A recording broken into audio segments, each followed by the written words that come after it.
program through the manufacturer for $15,000 a year. And so ultimately, they wind up covering all the vegetables. Because that doesn't go against the interest of the vendor. Yeah, exactly. So, how to work out that one? Yeah.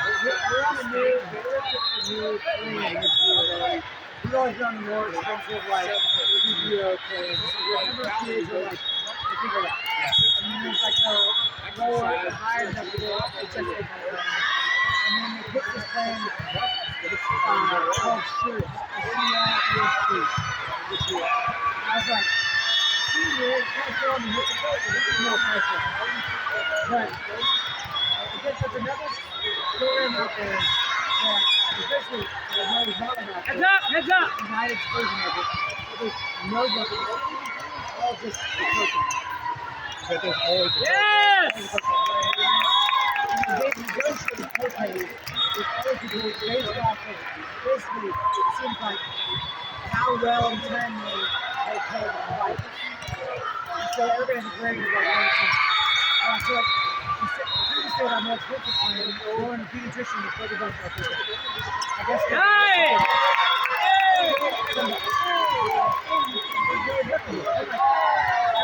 all the numbers really drop. I'm like, what am I missing? It seems too good to be true. Come out between $3,000 and $12,000. And I'm like, and every single I'm like, what are the PR for? 5 times. I'm never gonna know. I'm like, what are all the things that happen away? And worst case scenario, we came out better for you're up there like, oh, let's do a stomach x-ray and make sure I'm going to get the ribs. $0, free. I'm like, I'm not going to complain. You know, I know Heather really bitches about the fact that I was $8,000 deductible. But the thing is, so this is, that's where we're at now. We had the traditional PPO, $1,500. But the thing is, we were paying almost $25,000 a year. Well, we're ultimately, we were going to pay a lot less than that. So even with our $8,000 budget, because that $24,000 came out of my pocket. It was, I mean, you didn't see it because it was a business expense. But you know, you take the expenses. Eventually, it comes out of your pocket. Yeah, right. You take the expenses, this is what I get. So, you know, so it does work out actually better. You just hate it. The train is modeled after. One of my coworkers, his wife works somewhere, and she wanted to leave because they have a special needs kid, and he's like covered under this program really well. So she had to let come up for us. I will say the one thing that still scares the hell out of me that we never really had that our plan, one of the reasons I think our plan was so expensive is because there was a maximum out-of-pocket for housing, and now there's not. And that, you know, that scares the hell out of me that, I have a heart attack in Idaho, and you're out of network for everything, and then suddenly, I mean, there's no limit to how much you drive. That's when you just like, yeah, exactly.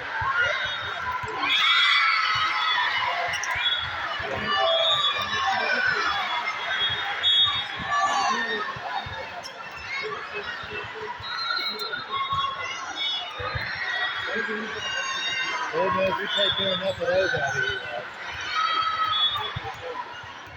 It's so bizarre how lot that's something. I will say one of the things that I'm not pleased about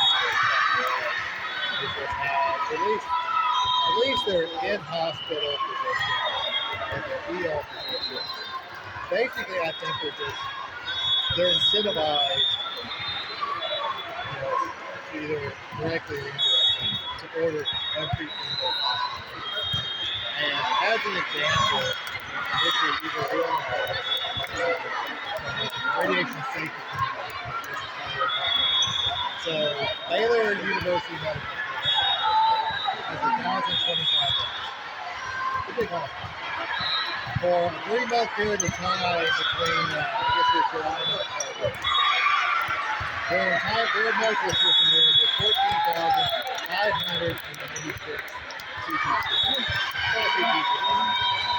Our hospital with 215 beds did 14,591. We did 5 less CT scans for a hospital a quarter the size.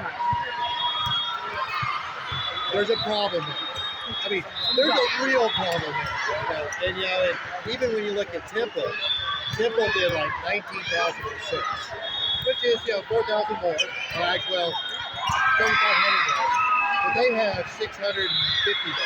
So they're still almost 3 times the size.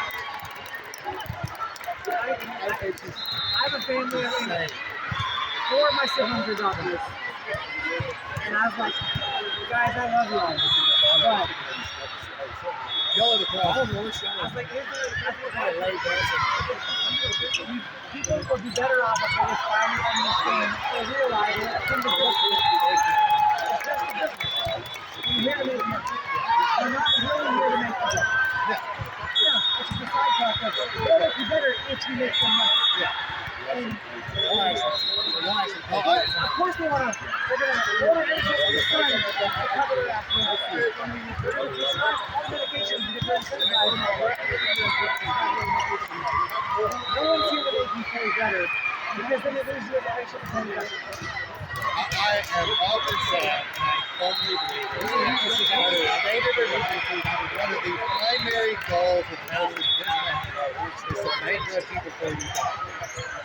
And my sort of proof of that is that 40% of people in this country will die in medical care. 40%. Nobody. So whatever you have, our goal is to take every bit we can. And that's also why 90% of your health care costs are coming to last year. Patients are all right. I break it up extremely. It should be. It should be. So, I actually have that in my advanced medical directive. You're not bankrupting my I don't want to live and not give a legacy to my kids. Burden and burden. Yeah, exactly. I'll be a burden, but I don't want to. One of the other. It's and you say that as far as I don't want to do, I think that's really actually not the primary tool. I honestly think the primary. Real heavy my week ago, man. They won't run every test they can. They get all the results, and then effectively someone's called them wrong, and then they just have to say what to do. I know the ER's that way because they do all these labs, they do all this things. And the doctor has to listen to the patient. The patient just comes in. I mean, we get all the time. We get all the time patients coming in with a history with, car accident, a fall, head trauma, chest pain, abdominal pain. Our techs are really good about asking the patients. They'll say, hip head, chest pain, abdominal pain. Patient says they didn't hit their head and they don't hurt it. So we're scanning the head, neck, chest, abdomen, pelvis. For a patient who came in who really didn't want to come in, but they fell out of their chair at the nursing home. It makes you angry. That just drives you crazy. It makes you angry. It does so. Because you're not helping them. You're not helping anybody. I guess we're helping ourselves, but I don't know. Maybe I went to the wrong profession because I honestly believe in what I'm doing. It's like one of those, my buddy, he's 2 years younger than me. Really good athlete, played college football. His knee's been messed up. All right, let's go, Emma. He needs to get some stuff done. He didn't put a replacement yet, but he's got to get some stuff fixed. Yeah. And everybody's like, oh, we should Lindsay Bob's right here. I think he's going to do this. And he's like, oh, we should do the PRP and come back later. I'm not there. Lifting heavy every day is part of what I want to do. Over! to the doctor. And he Yes, said, now, yes, Ed! Yes, Raven! Yes! 1 year, if you and me, if you're 5 older than me, and this is your body, it would be good. Like, how would you, it always is, Yes! And you like it. yes, like that. Let's do this. You gotta add that in there. It was so much like, there's an order, you order it to make money. This is like, you know, it's good to go out and check. Really, let's do this one, see what this is. There you go. Great. Rather than- Nice job, Emma! I agree. I don't think It's very disheartening. I bet that. It's So, very like, disheartening. I'll say joke about my siblings because, like, I'm the only one that really has kind of dove into like the nutrition and working out side of things. They were. My oldest one said she didn't have any whatsoever in nutrition. And my little brother who was last said he thinks he has about 6 hours of nutrition in the play. And I'm like, most of the things that are about here, if you don't flinch with that nutrition and exercise, that's not even part of the program. That's not how I do it. It's by prescribing nutrition and exercise. Well, yeah, and again, a little bit different back in is people often don't hear that. They've been accustomed to train. They want skill, they want to study, they want something. They don't want it like 5 minutes. They want something they can take home, hold on to. I was telling him the other day, he wanted to lose some weight, but he was kind of, literally couldn't kind of figure it out. Here's the good news. The bad news is, you're the coach. The good news is, you hire somebody. So, All right, let's go, Scholar, right here. Right out. Let's go, Scholar. your basal metabolic rate. There's some good tools in the video. The starting point, I guess. And you should start there. Everybody's going to be 15 seconds out. And there must be something really wrong with you. Most people are falling kind of good. And then, There are those people who truly do have a hormone release. yes, that's the majority of people. I was like, then you start there, you track your food. And from that point, if you eat less than that, you're going to lose weight. If you eat more than that, you are going to gain weight. You can get really dive into all the macronutrients, the protein, fat, how you end up looking it goes lower and higher weight. So you can there's a study out of a guy from K-State maybe 10 years ago. He called it the guy. So he decided to prove a point that for the laws of thermodynamics, it says, I'm going to eat and how big a calories per day. I need 700 calories for a month or 2 months per day. And that's a deficit for me of 200 calories. We ate Twinkies, Doritos, Oreos, and I think maybe a protein shake to get a little bit of protein in. Exactly, only these things. Don't try to do too much here, girl. Don't try to do too much. Let's go. Come on, let's try one up. Okay. I'm just putting it with you now. It's a marathon. You have to be willing to not make the same choices. 95% of the people that you see, and that's fine. All right, team. Lock in. Take a breath. So it's the good news is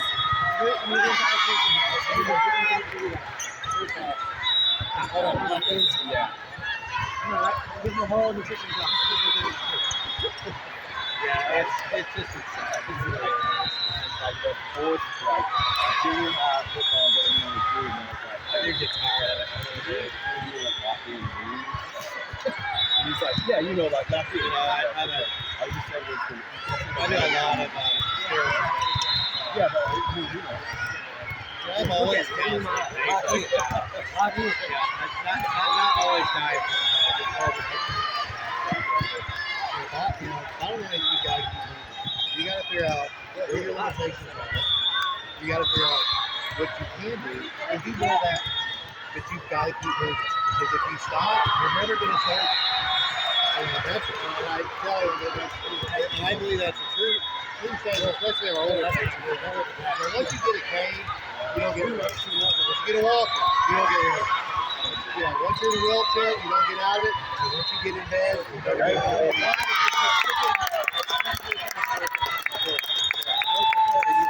Look through it, you gotta figure out what you can do. And eventually, that may change it. You may find you can do things you couldn't today. And you may find things that you can do today that you couldn't. Stay loose, strong, limber. Try to let the muscles carry some of the pressure off those discs. Yeah. If you just sit there like this, yeah, you're gonna hurt. And you're never gonna stop it.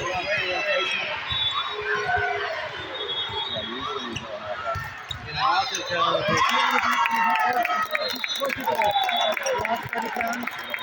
so much pressure off of everything. and the thing is, it's just not the losing. It's losing it by some math problem. Increase that number. Increase that metabolic rate. Not just eat better, but actually do better. Because it's not like the more it's on your body. Yay! I can do a little better when you're because your resting rate is going to go.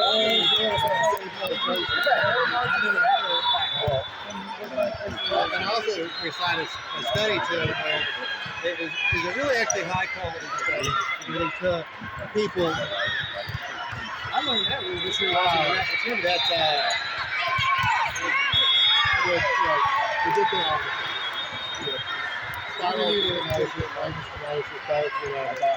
Somewhere between 25 and 30% of people who exercise a lot, you get to where they don't need it. Medicine, that's a pretty high rate of just staying active. And then if you go down to that, maybe you do need injection.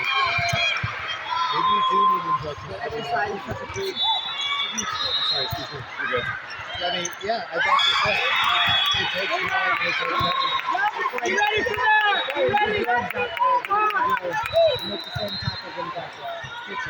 Oh, not really. Everybody be ready for the ball. No, not really. But big pharma and I don't know. Good job, Ava. Before you it's ready to look at now there's something that they could prescribe people more Right. like maybe But the problem is physical therapy is a prescription and it runs out. And that's another thing I tell patients too when they say that they're on physical therapy and encourage them to do so. And that's another thing I tell them is that physical therapy is a prescription. It's for a length of time. Those activities, those exercises, they're teaching you need to keep doing when it runs out. And you need to not stop doing it. Because your stenosis is still there and not going away. You just got to learn to live with it. Yeah, absolutely. I mean, I've got really tight stenosis.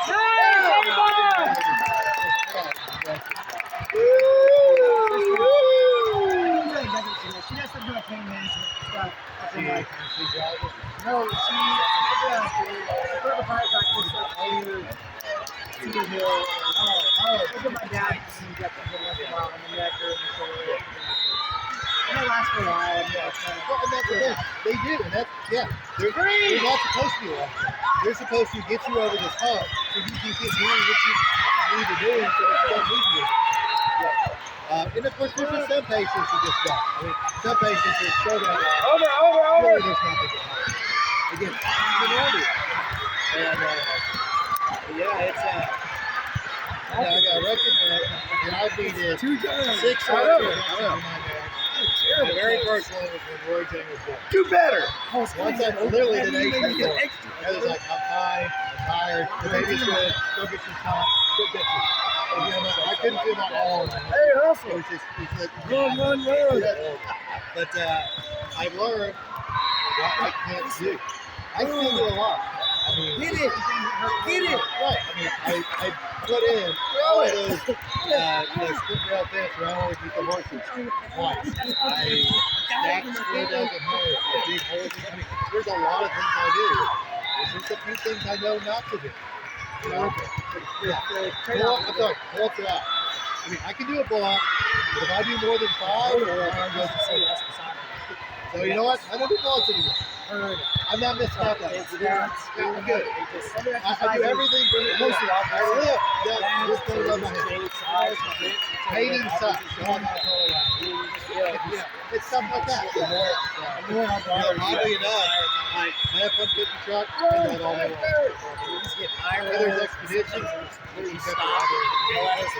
never have to people. So it puts my head in just the right spot. So if I drive, it will be a normal condition for me. As long as it's so I gotta drive in front of it. I mean, I like driving my hand. Yeah. So I can't rest my head on anything. But it's simple things like that. I tell myself I learn my patience. I just use myself as an example. You gotta figure out what you can do.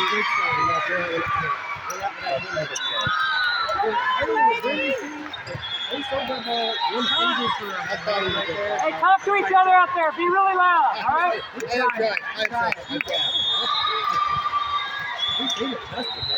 Last thing I want is surgery. I see way too many failures. It always goes right that first year or two. Well, not always. But at every level above and below wears out.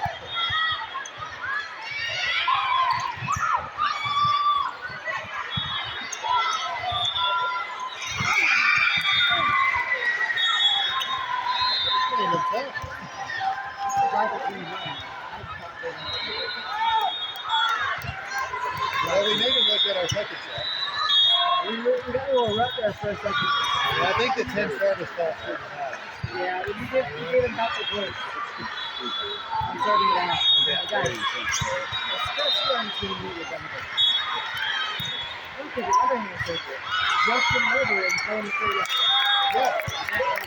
I don't play tennis, so you're a great server, but you're serving out. I don't know where y'all are. And then call him straight up. And you win 65% of those, you're going to hit. Whenever we're in Dana, I watch collegiate volleyball. I try to point out to us that there may be 1 or 2 girls who are just killer servers. But those seven, just a good confident serve. Just get it in. Get it in and play. You are not trying to actually hate them. There is no chance of doing that. Have a hit? Yeah, there a lot of good blocks. A really good confident serve. We'll call it a block. And